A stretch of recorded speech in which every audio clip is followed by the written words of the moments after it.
Halo para penggemar matematika dan fisika, pada video kali ini saya akan menjelaskan mengenai luas elips dengan integral ya. Maksud saya mau buktikan rumus luas elips dengan menggunakan integral. Nah, perhatikan baik-baik di sini saya menggambar elips pada koordinat kartesius ya. Jadi O itu adalah di sini adalah titik pangkal. Pangkal koordinat, sedangkan sini adalah sumbu Y, di sumbu X ya. Nah, terus kemudian di sini ada titik 0, B, sedangkan di sini titik A, 0. Jadi 0, B itu artinya adalah separuh dari sumbu minor elips, sedangkan A di sini adalah separuh dari sumbu mayor elipsnya.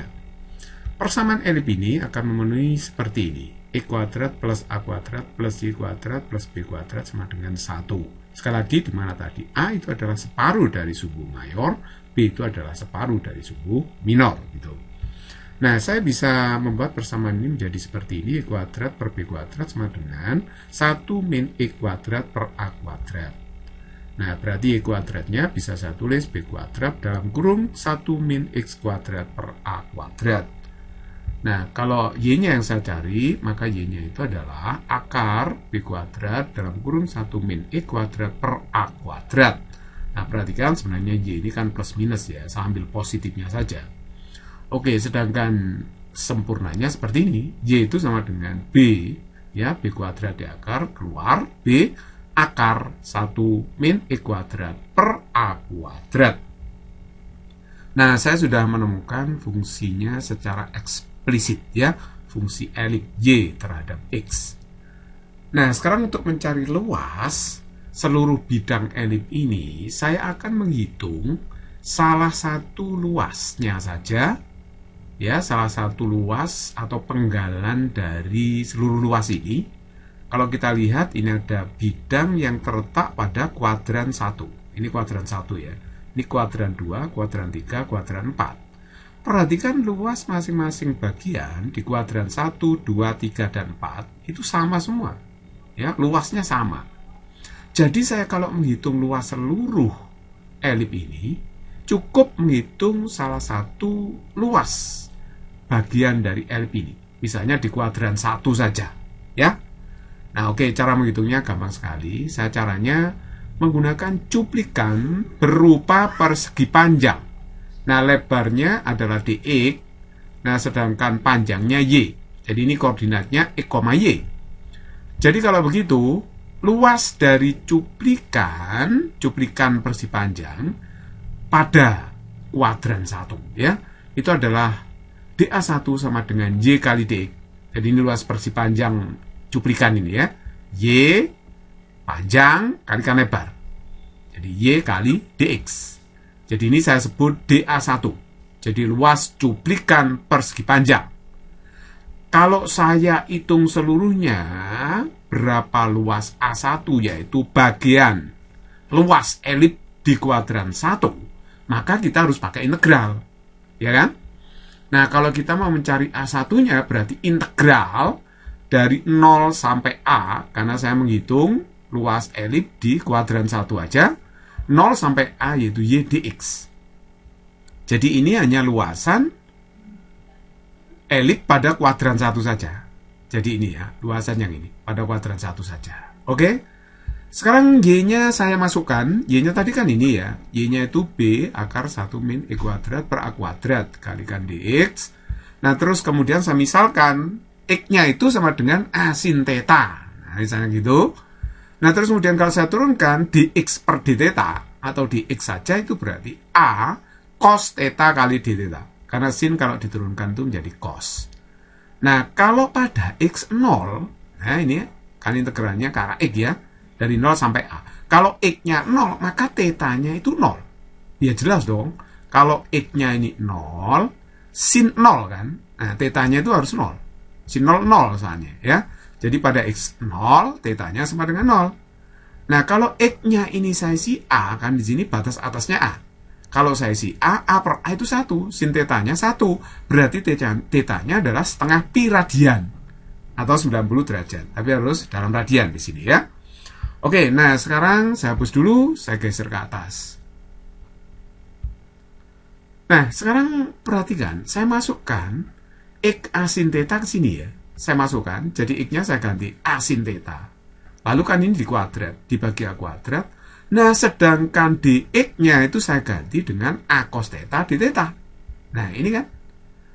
Oke, nah sekarang berarti dalam akar ini kan tinggal 1 min sin kuadrat theta, karena A kuadratnya dilepas ini ya, dicoret. Oke, saya hapus dulu, lalu saya seret ke atas seperti ini. Nah, coba perhatikan baik-baik, akar 1 min sin kuadrat theta, itu kan cos theta ya. Jadi kalau begitu ini B kali cos theta kali A cos theta, berarti kan A kali B. Nah, integralnya 0 sampai setengah pi di sini, cos kuadrat theta di theta. Perhatikan kalau ini integral ke arah theta, tentu saja tadi X-nya 0 diganti 0. X-nya sama dengan A diganti setengah pi ya. Oke. Nah, sekarang perhatikan ini cos kuadrat theta itu kan sama aja dengan setengah cos 2 theta plus 1 d theta. Jadi ini rumus trigonometri ya. Jadi kalau lupa rumus trigonometri ya silahkan kembali pelajari rumus-rumus trigonometri. Kan cos 2 theta itu sama dengan 2 cos kuadrat theta min 1. Nah, jadi kalau begitu jika mencari cos kuadrat theta-nya ya setengah dalam kurung cos 2 theta plus 1 d theta gitu ya. Oke, saya hapus dulu, saya seret ke atas. Nah, sekarang ini saya keluarkan setengahnya. Setengahnya dikeluarkan aja, boleh kan? Setengah keluar, jadi di sini integral 0 sampai setengah pi cos 2 theta plus 1 d theta. Oke, nah sekarang perhatikan, tinggal mengintegral ini cos 2 theta plus 1. Nah, ini kan boleh saya bikin d theta itu menjadi d2 theta ya. Nah, kalau ini 2 theta, ini kan saya kalikan setengah, kan sama saja. Jadi ini 2 theta, ini kalikan setengah, kan sama aja dengan d theta, ya kan?